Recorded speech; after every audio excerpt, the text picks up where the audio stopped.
Que faire du gouverneur de l'État s'il a fermé les yeux pendant des années sur des vols de plusieurs milliards, s'il a persécuté ceux qui tentaient honnêtement d'empêcher le pillage de l'État, s'il a menti et continue de mentir sans relâche, dans chaque phrase au moins 2 fois? Qu'a fait de lui le Parti démocrate des États-Unis d'Amérique? Oui, tout à fait. Vous avez deviné, elle l'a nommé candidat au poste de vice-président des États-Unis. C'est exactement ce qu'a fait le Parti démocrate en 2024. Et maintenant, il est au Congrès lors d'une audition. Pratiquement sur le grill, il bégaye, sursaute, cligne des yeux, se mouche. Pourquoi un homme politique adulte et expérimenté devient-il une boule de nerfs dès qu'il s'agit de vol dans son État? Pourquoi s'effondre-t-il littéralement en direct? Transpire-t-il? Bégaye-t-il? N'arrive-t-il pas à répondre aux questions les plus simples? Marmonne-t-il? Cligne-t-il des yeux? Ce n'est pas une parodie. Vous allez voir maintenant ce que l'on fait en Amérique avec les voleurs convoqués pour un interrogatoire devant le Congrès, où la majorité des membres du Congrès sont des avocats, d'anciens procureurs brillants. Ils le mettent en pièces parce qu'il a brisé la vie de ceux qui ont osé dire la vérité. Ceux qui auraient dû être récompensés pour leur honnêteté sont privés de leur emploi, de leur réputation, de leur sécurité. Dans cette vidéo, je vais vous montrer des images rares, comment le gouverneur. On le plaque contre le mur et franchement, de ce que je vois, tu perds tout simplement le contrôle de toi-même. Si vous voulez voir comment le Congrès traite le gouverneur. Nous avons parlé plusieurs fois du fait que rien ne se passe. Regardez le début de ce qui se passe et comment cela se passe. Comment, couche après couche, la confiance, la maîtrise de soi et le sentiment d'impunité du corrompu sont enlevés. Ne ratez pas ça, 3 secondes, un spectacle fascinant. Chaque membre du comité du Congrès, c'est un comité de surveillance des actions du gouvernement, dispose de 5 minutes pour interroger. Voici le brillant juriste et homme politique Jim Jordan. Il est membre de ce comité et en plus il est aussi le président du commission judiciaire du Congrès. Écoutez-le d'abord. Le président du comité juridique de la Chambre, Monsieur Jordan. Merci, Monsieur le Président. Monsieur le gouverneur, pourquoi n'avez-vous pas dit la vérité? Pourquoi n'avez-vous pas simplement dit la vérité sur le programme Nourrir notre avenir, qui, si je comprends bien, a reçu 3 millions de dollars la première année? Quelques années plus tard, elle obtenait déjà 200 millions de dollars des contribuables. Les lanceurs d'alerte et les auditeurs, comme l'a souligné le Président, partageaient tous des inquiétudes. Le 30 mars 2021, les paiements sont arrêtés et un peu plus d'un mois plus tard, ils reprennent. Pourquoi n'avez-vous pas dit la vérité sur la raison de la reprise des paiements? Volk Chervon. Eh bien, Monsieur le Président, nous l'avions annoncé. Nourrir notre avenir a grandi grâce à la pandémie. Je n'ai pas posé cette question. J'ai demandé pourquoi vous n'avez pas expliqué la vraie raison de la reprise des paiements. Ils avaient été arrêtés à cause d'inquiétudes, sinon cela n'aurait pas été fait, puis ils ont repris un mois après. Pourquoi les paiements ont-ils repris? D'après ce que j'ai compris, l'agence pensait que le tribunal les avait obligés à effectuer ces paiements. Et c'était un mensonge, n'est-ce pas? Vous l'avez répété, vous l'avez dit comme ça. Vous avez dit que la raison pour laquelle vous avez relancé, c'est parce que le tribunal vous l'avait ordonné. C'est bien ça? Oui, il ne me semble pas que ce soit déjà réglé, à ma connaissance. Eh bien, je pense que si, parce que le tribunal a fait quelque chose que je n'ai jamais vu ça. Ils ont publié une déclaration disant que vous vous trompiez dans ce que vous disiez. C'est du tribunal, il est écrit « Nourrir notre avenir contre le département de l'éducation du Minnesota ». Correction des rapports et déclarations du gouverneur Tim Walz concernant les décisions rendues par le tribunal. Voici ce que dit le juge. Oui, le gouverneur Tim Walz a déclaré dans les médias que le département de l'éducation avait tenté d'arrêter les paiements à FOV en raison d'une possible fraude, mais que le juge Gutmann avait ordonné la poursuite des paiements en avril 2021. La phrase suivante est un mensonge. En d'autres termes, vous avez menti. Il poursuit ainsi, le juge Gutmann, le tribunal déclare ceci. Le juge Gutmann n'a jamais ordonné au ministère de l'Éducation de reprendre les paiements à Feeding Our Future en avril 2021 ou à aucun autre moment. Alors pourquoi n'avez-vous pas dit la vérité? Monsieur le député, les avocats du ministère de l'Éducation l'ont compris différemment. Ces deux juges ne le sont plus, c'est une question d'interprétation. Je vais lire seulement la première phrase, littéralement les 7 premiers mots. Ce n'est pas une source anonyme du New York Times. Ce n'est pas une source anonyme qui s'exprime dans votre Minnesota Star Tribune ou d'autres journaux. En raison des déclarations inexactes du gouverneur, le juge du tribunal de district du comté de Ramsey a publié et approuvé le communiqué de presse suivant. C'est assez simple. Donc, le tribunal ment.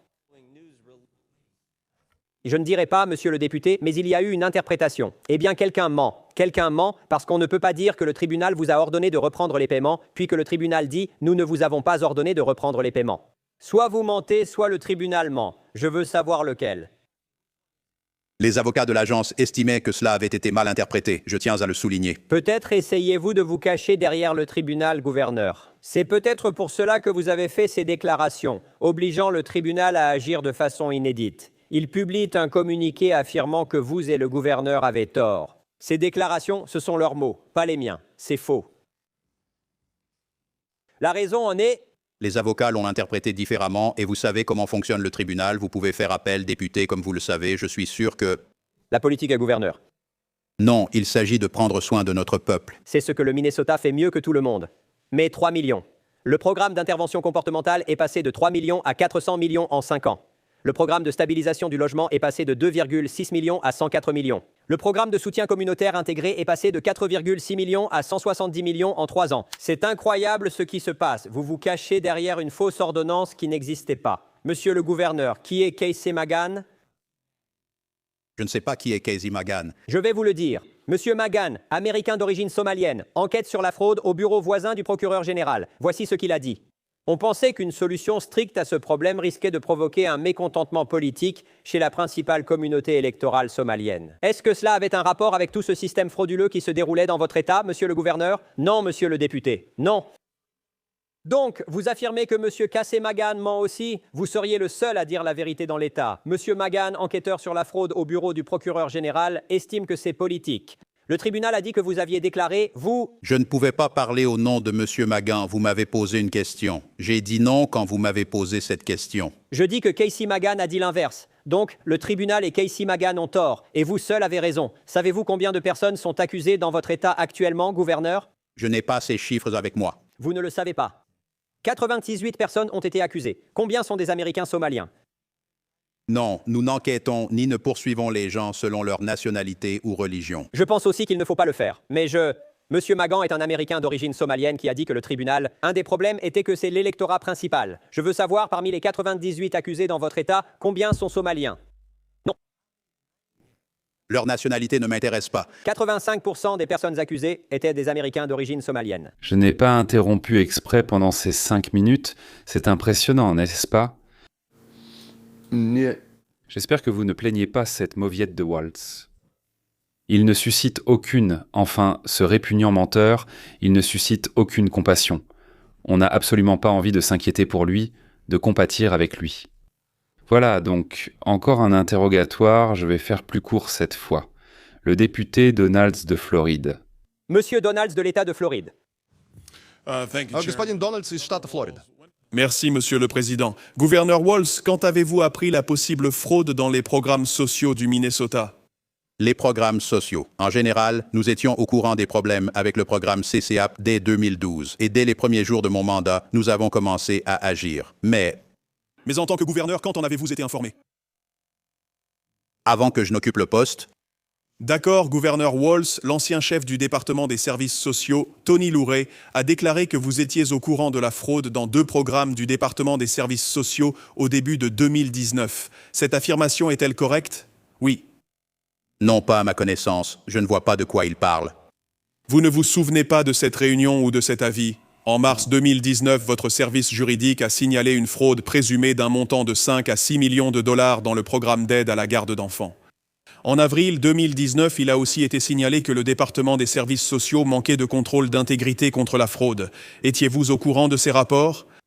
Pas de rapport spécifique, mais c'est pourquoi mon bureau a proposé des mesures pour y remédier depuis 2019. Est-il vrai que votre administration était au courant de la fraude chez Feeding Our Future dès mai 2020 sur la base de discussions régulières concernant des violations dans le programme?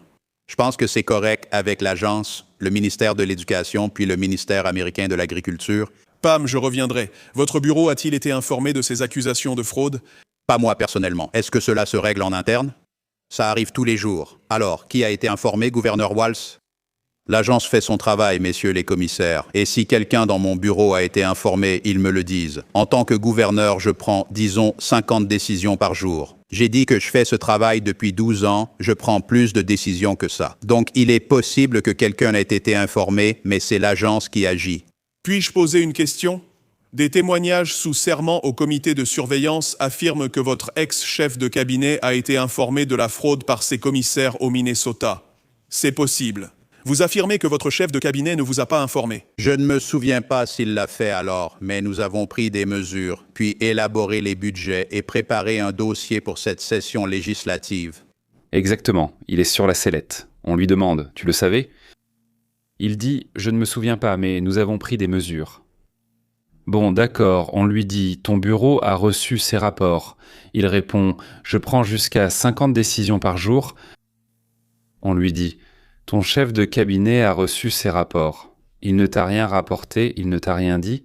Walz répond, je ne me souviens pas, mais notre politique, c'est de lutter contre les fraudes. Leur politique, c'est ça, lutter contre les fraudes. C'est-à-dire, soit il est vraiment idiot, soit il fait semblant d'être idiot. Et vous savez, je commence à penser qu'il est idiot. Parlons des budgets, gouverneur Walz. Le programme Nourrissons notre avenir est passé de 307 000 $ en 2018 à 199 millions en 2021. Savez-vous que les dépenses du programme Nourrissons notre avenir ont augmenté? Je sais seulement que ça a augmenté pendant la pandémie. Le financement des services de stabilisation du logement est passé de 27 à 105 millions de dollars entre 2020 et 2024. Êtes-vous au courant de cette hausse, gouverneur Walz? Non, pas vraiment, mais je sais que ça a augmenté. Les centres pour l'autisme sont passés de 24 millions en 2019 à 342 millions. Vous le saviez? Ce n'est pas comme si c'était nouveau, mais oui, nous le savons. Le budget a augmenté. Les services sociaux complets sont passés de 4,6 millions en 2021 à 170 millions en 2024. Vous le saviez? Encore une fois, pas spécifiquement à propos des chiffres. Mais c'est le budget. Gouverneur Walz, vous êtes tenu de soumettre le budget aux législateurs chaque année, comme tout gouverneur. Si vous n'étiez pas au courant de ces augmentations, que faisait votre bureau? Tout est équilibré. Mon budget est d'environ 72 milliards pour 23 agences et 6 millions de personnes. Le budget de la Floride est de 115 milliards, monsieur. Mais pourquoi avez-vous laissé augmenter les programmes malgré des accusations de fraude dans votre État? Des mesures ont été prises contre eux depuis 2019 si c'est CCAP. Décrivez les actions prises en 2019. Bien sûr. En 2019, je vais passer aux premières étapes pour aider les enfants. Et voici un autre membre du Congrès. Et l'enquête criminelle à laquelle je veux passer car j'ai peu de temps, la façon dont l'Amérique le voit, gouverneur Walz, monsieur, avec tout le respect, c'est que cet argent continuait simplement d'arriver. Il y avait une grande prise de conscience de ce gaspillage, de cette fraude, de ces abus et de ces vols, comme au niveau du crime organisé. Et il semblait que tout cela était ignoré. Et personne n'a arrêté l'afflux de cet argent. Et l'argent a disparu. Il a été transféré à l'étranger. Procureur général Ellison, dans votre déclaration liminaire, vous avez affirmé que votre bureau avait une compétence directe exclusivement en ce qui concerne la fraude à Medicaid. Avez-vous vraiment dit cela dans votre déclaration liminaire? Très bien.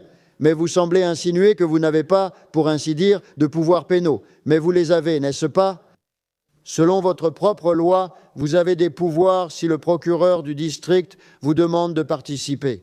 Ou si le gouverneur vous demande de participer, alors votre service peut diriger toute enquête criminelle, surtout si vous disposez d'un certain personnel et des moyens appropriés dans votre service. Puisqu'il agit au niveau de tout l'État pour enquêter sur le crime organisé, n'est-ce pas bien ainsi? Donc, vous avez le pouvoir de diriger les efforts de votre État pour répondre à cette fraude massive à l'échelle de l'État dans le domaine de la santé, où des fonds publics ont été volés à une échelle très, très grande et sans précédent dans votre État. Vous dirigez ce travail pour l'État du Minnesota, vous vous en occupez, vous en êtes le responsable. Vous gérez cette affaire. Nous dirigeons la lutte contre la fraude à Medicaid dans le Minnesota. Il ne s'agit pas de fraude à Medicaid. Il y a... On lui demande, vous, votre bureau, vous avez enquêté sur ces crimes. Et le procureur général, qui, soit dit en passant, fait partie de tout ce système de corruption, répond, Nous suivons la situation de très près. Donc, eh bien, c'est un menteur, tout comme le gouverneur. Ne vous cachez pas derrière ça. Ne vous cachez pas derrière ça. Vous avez tous les pouvoirs pour poursuivre pénalement tout ce que le gouverneur vous demande de faire, et cette affaire est très sérieuse. Je vous donne l'opportunité, monsieur, dirigez-vous l'enquête criminelle sur cette vaste fraude qui touche tout le secteur de la santé de l'État du Minnesota, ou pas? Nous enquêtons conformément à la loi. Vous ne faites pas preuve de leadership. Vous ne faites pas preuve de leadership. Encore et encore, il ne répond pas. Je dois dire, Monsieur le Président, que le procureur général du Minnesota doit démissionner. Personnellement, je pense qu'il doit aller d'urgence en prison, et dans une prison somalienne. En Somalie, pas en Amérique. Tout cela se passe au Congrès. Donc, cela ira au ministère de la Justice comme base pour ouvrir une affaire criminelle contre la direction de l'État du Minnesota. La parole est donnée au Dr Fox de Caroline du Nord. Merci, Monsieur le Président, et je remercie nos témoins d'être ici. Monsieur le gouverneur, vous avez rappelé aux gens que vous étiez ici en juin dernier. Je vous ai alors rappelé que l'escroquerie « Nourrissons notre avenir » avait fait du Minnesota l'épicentre de la plus grande fraude Covid-19 du pays. 250 millions de dollars de fonds fédéraux des contribuables ont été détournés aux dépens d'enfants affamés. Et, comme l'a noté le FBI, ils ont été, je cite, détournés vers des voitures de luxe et un train de vie extravagant. Alors que des familles étaient dans la misère. C'est la représentante de Caroline du Nord, Virginie Fox. C'est une avocate très compétente. Vous m'avez alors assuré que vous souteniez de tout cœur les efforts du gouvernement fédéral pour traduire les coupables en justice. J'apprécie vos intentions, mais les actes d'une personne sont plus éloquents que ses paroles. Gouverneur Walz, à quel moment avez-vous appris pour la première fois la fraude dans le programme Feeding Our Future? C'est-à-dire que l'année dernière, avant que le scandale n'atteigne son apogée, Walz avait déjà été accusé au Congrès. Et il y avait toute une série de questions. Il a déclaré qu'il lutte de toutes ses forces contre toute forme de fraude. Eh bien, raconte, lui dit Virginie, comment as-tu exactement lutté? En septembre 2024, vous étiez au courant de la fraude Feeding Our Future et de la manière dont votre administration y faisait face, n'est-ce pas, oui ou non? En 2024, oui, à ce moment-là, nous avions déjà mis des gens en prison et mené une enquête approfondie. Ce comité dispose de témoignages selon lesquels le département de l'éducation du Minnesota a informé votre bureau du projet de plainte de Feeding Our Future et de l'interdiction de détruire des documents le 28 avril 2020. Permettez-moi de vous rafraîchir la mémoire, c'est exact? Je ne peux pas commenter cela. Et si c'est le mien, d'accord. C'était en avril 2020. Cela signifie que Feeding Our Future a reçu au total plus de 200 millions de fonds fédéraux après que vous et votre administration avez été informés des préoccupations concernant la fraude. Pourquoi avoir continué à envoyer de l'argent à Feeding Our Future malgré ces préoccupations? C'est une question très précise. Tu as appris en 2020 que l'organisation à laquelle vous envoyiez de l'argent le volait à grande échelle. Après cela, vous avez transféré à cette organisation encore 220 millions de dollars en sachant qu'il volait pratiquement tout. Expliquez pourquoi? Le membre du Congrès suit le programme. Nous avons informé le ministère de l'Agriculture des États-Unis lors du premier mandat de l'administration Trump. Nous les avons également informés car c'est un programme géré par le ministère de l'Agriculture des États-Unis. Mais après avoir vu comment ils ont traité Feeding Our Future et sa fraude de 250 millions, il n'était pas surprenant d'apprendre cela. Des montants de fraude encore plus stupéfiants, estimés jusqu'à 9 milliards de dollars, ont été découverts dans le programme d'aide à la garde d'enfants, le programme Medicaid de l'État du Minnesota et d'autres programmes. Comment avez-vous pu laisser de telles fraudes massives dans votre État? Autrement dit, après avoir été averti à plusieurs reprises que les Somaliens volaient à grande échelle, le gouverneur et son parti ont augmenté le flux d'argent que les Somaliens recevaient du gouvernement. Ils ne l'ont pas juste augmenté, ils l'ont multiplié par 10. Le président donne la parole à Madame Maas de Caroline du Sud. Merci, Monsieur le Président. Bonjour, messieurs. Merci d'être venus aujourd'hui. Gouverneur Walz et procureur général Ellison, vous avez dirigé l'un des pires scandales de fraude publique de l'histoire américaine. Cet argent devait nourrir des enfants affamés, aider ceux atteints d'autisme, offrir nourriture, logement et soins aux personnes dans le besoin, entre autres. Vous avez tous deux laissé piller et détourner des milliards de dollars des contribuables américains. Vous saviez que cela se produisait, vous avez choisi de ne rien faire et, dans certains cas, vous y avez même contribué. Procureur général Ellison, vous avez tiré profit de cette fraude en acceptant des dons pour votre campagne de ces Somaliens après avoir promis d'aider à stopper l'enquête. Je trouve votre attitude révoltante.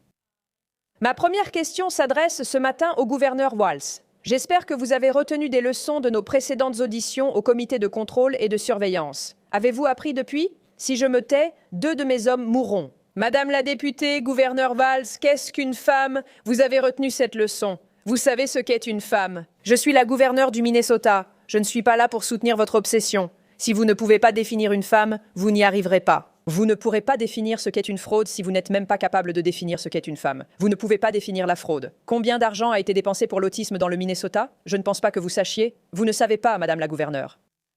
Je n'ai pas ces chiffres, Madame la députée. Vous vous êtes préparée pour aujourd'hui? Je prends le Congrès très au sérieux. Et vous avez vu les chiffres concernant la fraude liée à l'autisme dans le Minnesota. Donc aujourd'hui, nous allons faire des mathématiques du Minnesota avec vous. D'accord? Vous êtes prête? Combien a-t-on dépensé en 2017 pour l'autisme dans le Minnesota? Je n'étais pas gouverneur. Combien? D'accord. N'avez-vous pas dit que vous vous étiez préparé pour l'audition? 1 million? D'accord? Une simple recherche Google ou via votre IA aurait montré qu'1 million a été dépensé. Combien a été dépensé pour l'autisme dans le Minnesota en 2024? Je n'ai pas le chiffre sous les yeux. Êtes-vous la gouverneure en 2024? Je l'étais, mais je ne suis pas la chef. Donc, votre excuse précédente, c'était que vous ne connaissiez pas les chiffres de l'autisme pour 2017 parce que vous n'étiez pas gouverneur. Et aujourd'hui, en étant gouverneur, vous ne pouvez pas donner les chiffres pour 2024. Et vous avez quand même affirmé vous être préparé à l'audition d'aujourd'hui. C'est incroyable. 343 millions de dollars ont été dépensés en 2024. De 1 à 343 millions de dollars, quelle est la croissance en pourcentage? Je ne suis pas votre accessoire. Dites-le moi. Alors, êtes-vous la gouverneure du Minnesota ou pas? Très bien. Quand je serai la gouverneure de la Caroline du Sud, vous pouvez être absolument certaine que je connaîtrai les mathématiques. Et voici les chiffres.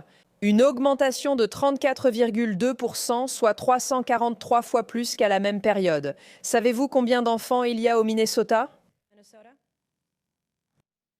Je sais que le Minnesota fait partie du top 3 des États pour les enfants. Quelle est la population totale de l'État du Minnesota? Minnesota, d'accord.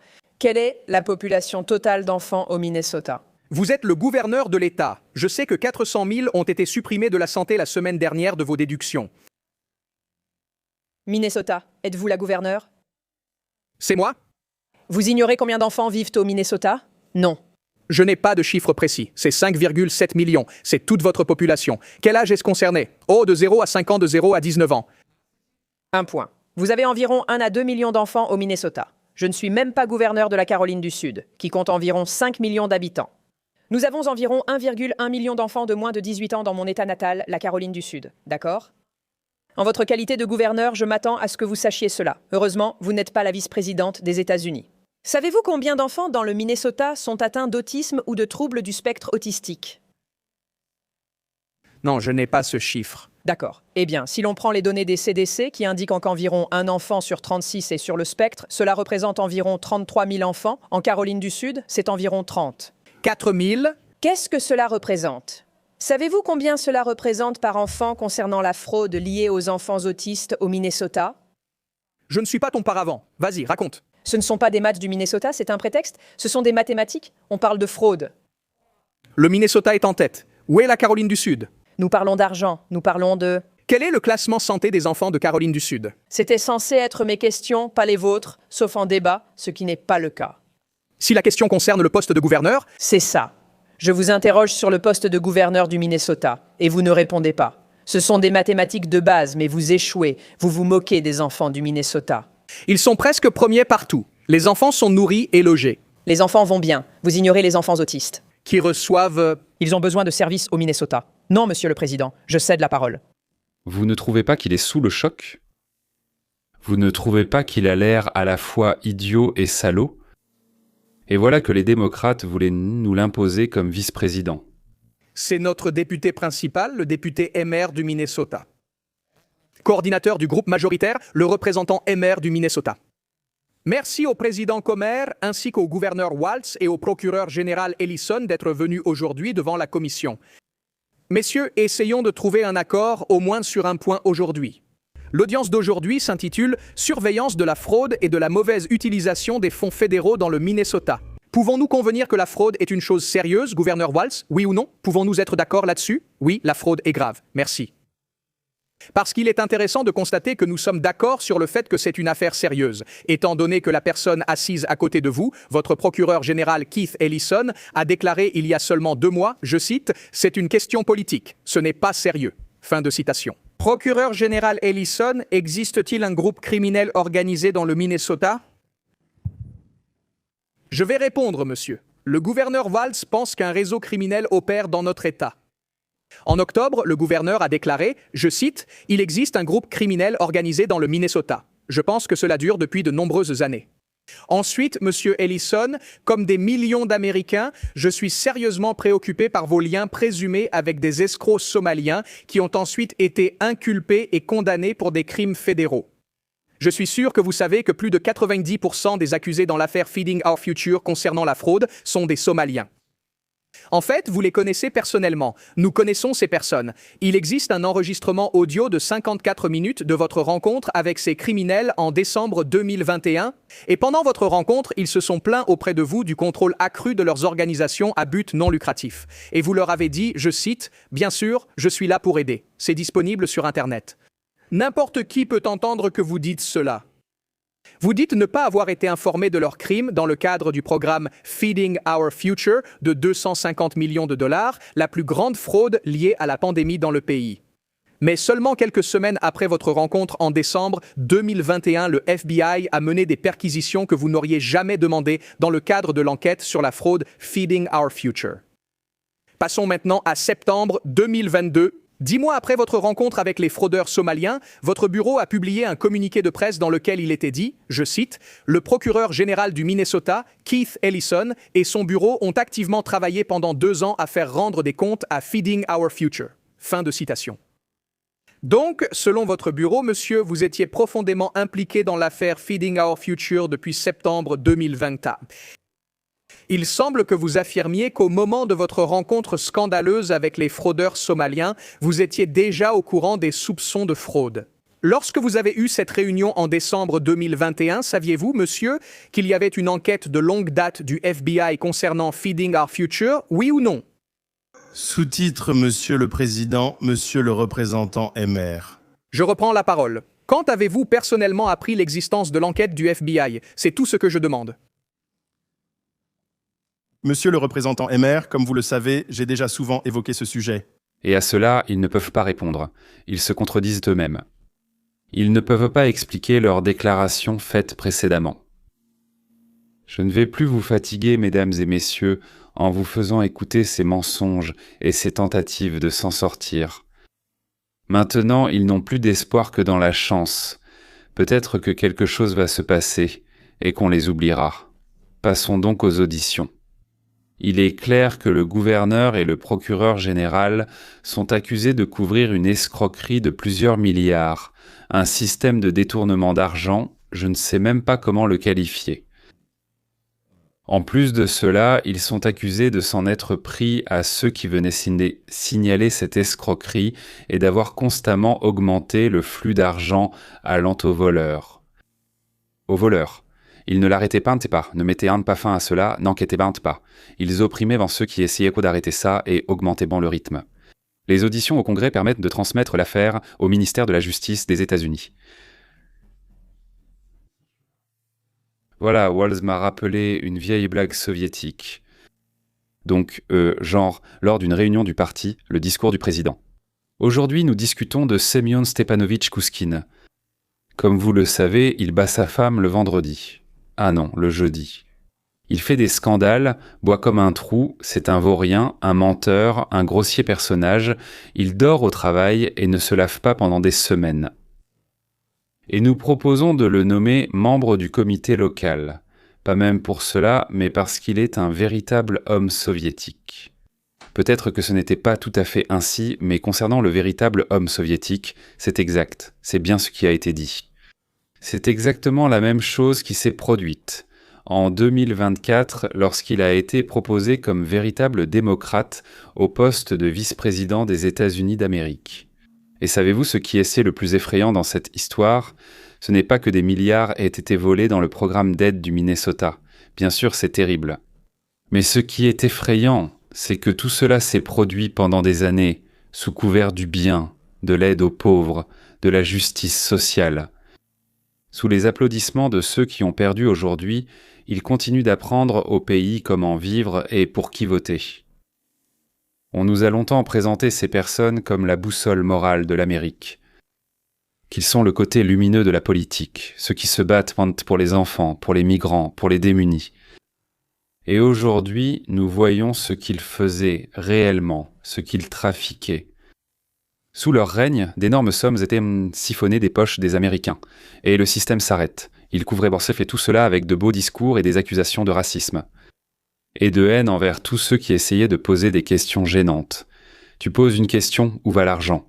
Tu es raciste, tu es islamophobe ou quelque chose comme ça, n'est-ce pas ? Alors appelons les choses par leur nom. Les personnes qui étaient censées protéger la loi et les contribuables, le gouverneur, le procureur général, les chefs de parti, ce n'est pas qu'ils n'ont rien remarqué. Ils avaient été prévenus. On leur apportait des documents. On leur montrait le montage. Et ils ont choisi de ne pas arrêter les voleurs, mais de les couvrir. Parce que c'est leur électorat, leur donateur, leur capital politique. Cet argent, sans doute, allait directement dans leurs campagnes électorales, sans interruption. Ce n'est pas de la négligence. Non, non, non. C'est un cartel de protection. Quand on vous dit sous serment que l'argent de l'État allait aux bandits, qu'une partie de ces fonds partait à l'étranger, où est l'honnêteté ? Les lanceurs d'alerte faisaient un dos face à la pression et à la vengeance, et en réponse, les autorités restaient silencieuses et trouvaient des excuses. Cela ressemble à de la complicité, ils appellent ça une petite erreur, une erreur de gestion. Je n'ai pas remarqué. Après ces auditions, ils ne seront plus jamais simplement des dirigeants progressistes du Minnesota. Désormais, une autre phrase sera toujours associée à leur nom. Ceux sous qui des milliards ont été volés aux enfants, aux pauvres, aux contribuables, et ils n'ont rien fait, voire pire. Désormais, une question suffit à interrompre leur discours. Où étiez-vous toutes ces années quand on détournait l'argent des programmes d'aide dont vous étiez responsable ? Et plus ils montaient dans la hiérarchie du parti, plus leur chute sera désormais profonde. Le Parti démocrate transforme très rapidement les personnes toxiques en matériel jetable. Aujourd'hui, ils sont encore soutenus sur les réseaux sociaux et sur les bonnes chaînes de télévision. Mais demain, ces mêmes personnes prétendront ne pas les connaître. C'étaient des excès isolés sur le terrain, et nous les méprisons, nous les écartons simplement parce que nous l'avons appris. On commencera à les évincer discrètement ou bruyamment des comités clés, à les couper des flux financiers, à les empêcher d'apparaître, là où se prennent les vraies décisions. De leaders, ils deviendront un bouclier humain que le parti mettra en avant pour détourner le feu de lui-même, pour donner l'impression que c'est un cas isolé. Si leur sondage interne montre que le nom de ce politicien ou de ces politiciens fait baisser la cote, on leur trouvera un jeune remplaçant prometteur, et alors nous verrons une scène classique. Celui qui, hier, brandissait des slogans sur la justice et l'équité, sera demain humilié en expliquant à ses électeurs pourquoi ce sont ses propres collègues du parti, ses propres démocrates, qui se sont retournés contre lui. Chaque nouveau document, chaque nouveau reportage sur la fraude, c'est un pas de plus vers la tombe politique. Parfois sans procès, sans prison, parfois j'espère vraiment que dans ce cas, il y aura à la fois un procès et une prison. C'est simplement un suicide politique silencieux, lent et humiliant. Mais l'histoire ne s'arrête pas à une défaite électorale. Quand il s'agit de dizaines de milliards de fonds fédéraux, les auditeurs, les contrôleurs, les poursuites civiles entrent en jeu, et voilà qu'ils passent des années et des millions de leur propre argent, ils essaieront de s'adresser au public, de supplier qu'on les aide, et ainsi de suite. Oui, pourquoi ont-ils besoin d'argent ? pour un avocat en essayant de se défendre contre les exigences de restituer les fonds, de compenser les dommages, d'expliquer sous serment pourquoi leur signature figure sur les documents qui ont ouvert les portes à ces pillards sociaux. Le tournant le plus effrayant, c'est quand l'enquête cesse de porter sur le système et commence à te concerner personnellement, monsieur le gouverneur, et toi personnellement, monsieur le procureur général de l'État. Quand les enquêteurs découvrent des lettres, réunions, appels prouvant que tu ne restais pas inactif, mais aidais à maintenir le flux d'argent, faisais pression sur des fonctionnaires honnêtes et ignorais les témoignages. C'est alors que commence à résonner ce qui fait peur aux Américains. En un mot, collusion. Entrave à la justice, abus de pouvoir. Mais la collusion, ça va beaucoup plus loin. Ce n'est plus un talk-show, messieurs. Ensuite, le grand jury. Acte d'accusation, procès. Pas si vite, non, pas demain. Mais ça avance et ça arrivera jusqu'à l'homme en robe noire et au verdict. Dans cette salle, les slogans sur la justice sociale ne fonctionnent plus. Seule la loi s'applique. Même si l'on peut faire pression sur un juge ou le convaincre, etc., l'affaire est immédiatement transmise à la cour d'appel et là, ça ne marche plus. Maintenant, parlons d'abord de la façon dont cela affecte le Parti démocrate de l'État du Minnesota. Ce n'est pas la seule erreur. C'est un échec systémique de cette même vitrine progressiste dont les démocrates étaient si fiers depuis tant d'années. Tous leurs beaux discours sur l'aide aux pauvres, le soutien aux enfants, l'appui aux migrants se heurtent aujourd'hui à un fait cruel. Sous leur contrôle, ces programmes sont devenus un distributeur automatique pour les escrocs. Pour les républicains, c'est tout simplement un cadeau, ce qu'on appelle un cas d'école, un cas au sens d'affaires judiciaires.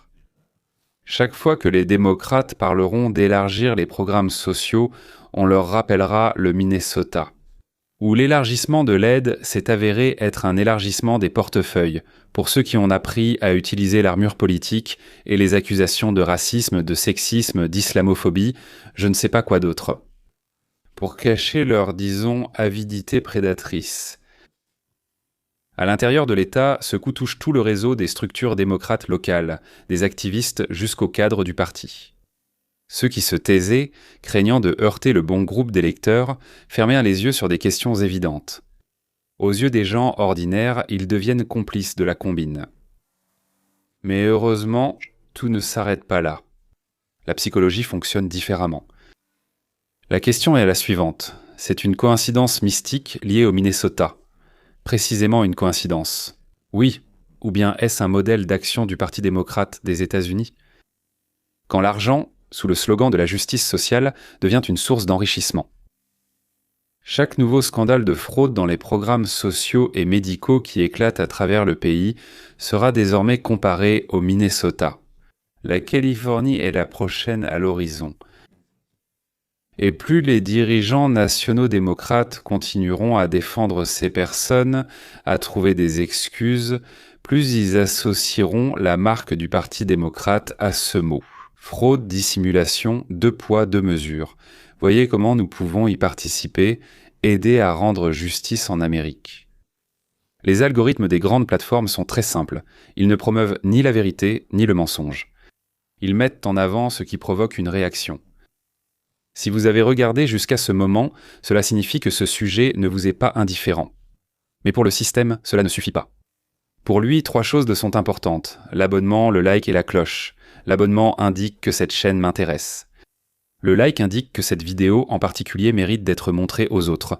Et la cloche, c'est un signal à part, le plus puissant. Quand vous appuyez sur la cloche et activez toutes les notifications, vous dites littéralement à la plateforme. C'est cette voix que je veux entendre, c'est ce type de contenu qu'il faut montrer non seulement à moi, mais aussi aux personnes qui me ressemblent. Et alors, cette vidéo commence à apparaître dans les recommandations de ceux qui vivent encore dans un autre univers d'information, qui n'a jamais entendu parler de ce qui s'est passé dans le Minnesota, et qui croit encore que là-haut, tout est d'une honnêteté cristalline. Les discussions sur la corruption sont évidemment exagérées. C'est pourquoi je vous demande de le faire non pas par habitude, mais en toute conscience. Si vous voulez que de telles enquêtes et ce regard sur la politique ne se noient pas dans le flot des bonnes nouvelles, des nouvelles bien lissées, abonnez-vous, mettez un like et cliquez sur la cloche. Aujourd'hui, 3 clics de souris suffisent, mesdames et messieurs. Mais c'est précisément grâce à ces clics que se forme une force médiatique qui, demain, pourra décider qui dirigera votre pays. Des gens qui couvrirent des voleurs ou ceux qui, au moins, n'ont pas peur d'en parler ouvertement. Vous savez, malgré la noirceur de cette histoire, il y a un point essentiel à ne pas négliger.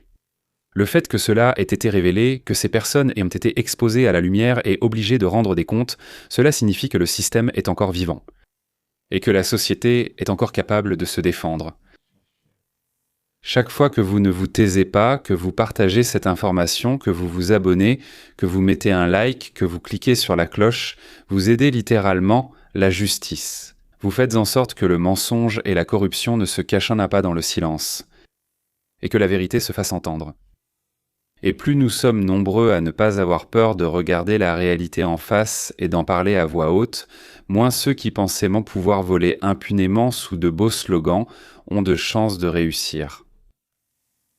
Merci. Messieurs, tirez vos propres conclusions. À la prochaine.